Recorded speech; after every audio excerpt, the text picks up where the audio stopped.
So when I was writing Urban Trauma, the crazy thing about it was that I actually added a piece on allyship because to me it was a natural extension, right? We didn't create racism. White people created racism for their benefit.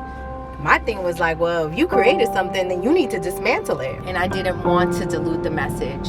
So I actually had this additional part, which already included several chapters written from like 2017.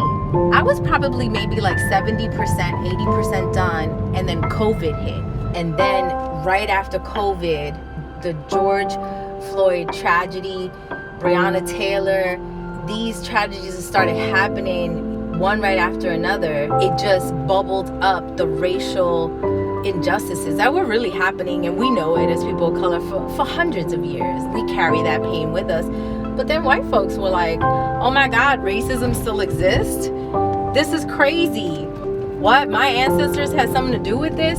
This is crazy. And so I was like, you know what? Here's where allyship comes in. Let me wrap this book up. You got 6 weeks to finish this up. And that's what happened. That's where Beyond Ally came alive.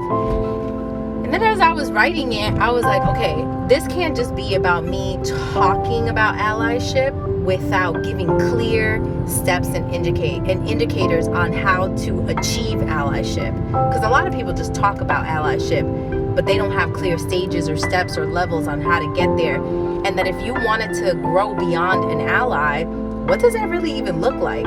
What does that look like from the perspective of how a person of color wants you to ally with our community, not just you thinking about it from your point of view? So that, that's where the AIM model came up, the ally identity model. I believe that allyship is an identity, and it's something that requires the commitment for an identity process for growth and development. Now we've just been figuring out how to make sure that it gets into the hands of white brothers and sisters, honestly, who are committed to this work, who want to do this, who are ready for racial justice, equity, inclusion, all of those things that we like to say but don't actually do.